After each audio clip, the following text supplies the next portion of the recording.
안녕하십니까. 글로벌 모니터 안근모입니다. 한 해가 저물어 가고 새해가 또 밝아오고 있습니다. 2025년에도 하시는 모든 일이 다 잘 이루어지기를 기원합니다.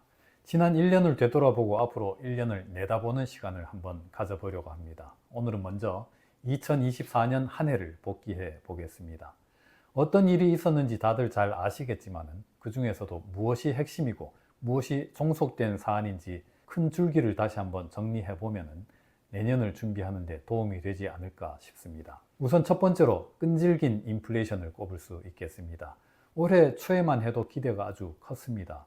인플레이션이 빠르게 낮아지고 중앙은행들이 금리를 적극적으로 인하할 것이다. 이런 관측이 아주 우세했습니다.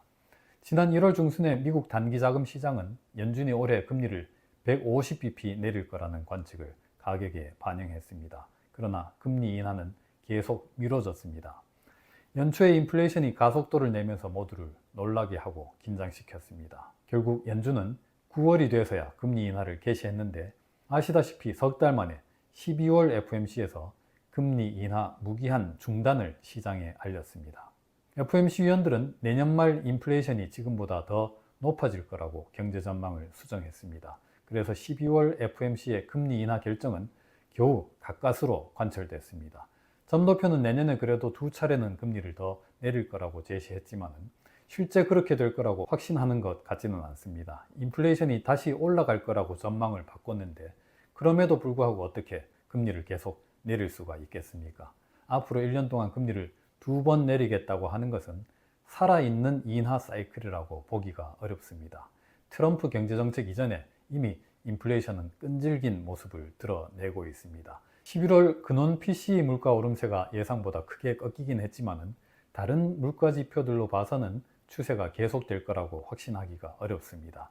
그런 각성 내지는 불안감이 이번 12월 FOMC에서 이른바 매파적 금리 인하 서프라이즈를 유발했습니다. 미국 경제가 예상과 달리 계속해서 굉장히 강하게 성장한다는 점이 또 그 배경에 존재합니다. 그래서 두 번째로는 이른바 미국 경제의 예외주의를 올 한 해의 특징 중 하나로 꼽을 수 있겠습니다.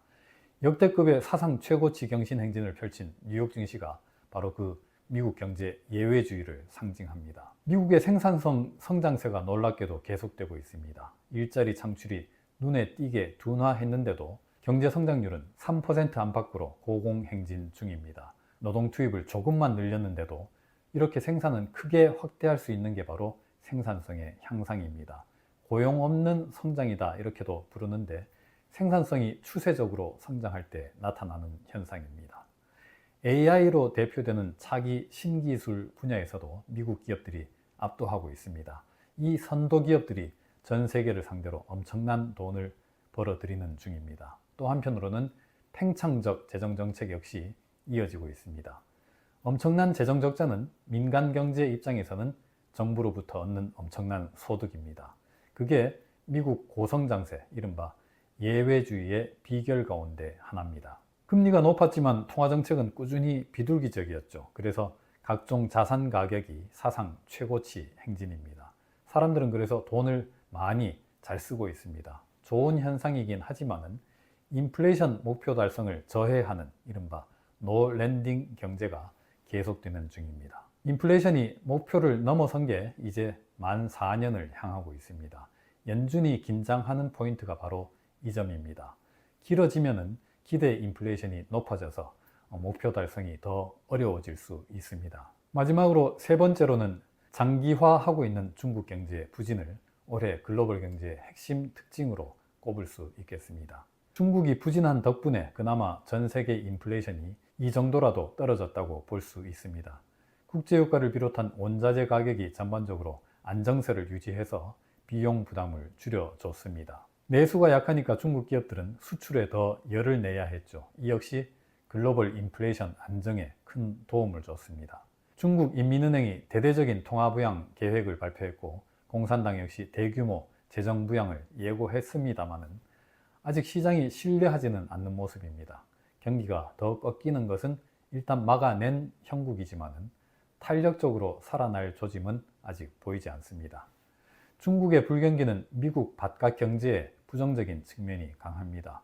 중국의 수입 수요가 크게 둔화한 점이 우선 문제입니다.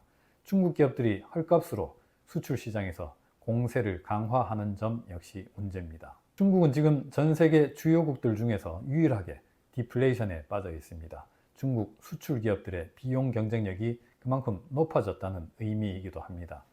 수요가 약해진 상황에서 가격 경쟁까지 치열해졌으니까 미국 바깥 경제 중에서 잘 나가는 나라를 찾기가 어렵습니다. 미국 경제의 이른바 예외주의 현상이 상대적으로 더욱 부각된 배경입니다. 제조업 기술이 갈수록 평준화하고 있기 때문에 전 세계적인 경쟁은 앞으로도 더 치열해지기가 쉽습니다. 올 한 해에 대한 복귀는 이 정도로 마무리하겠습니다. 이런 골격 위에 내년의 중요 변수들을 얹어 놓으면 새해를 가늠하는 일이 조금 더 합리적일 수 있겠습니다.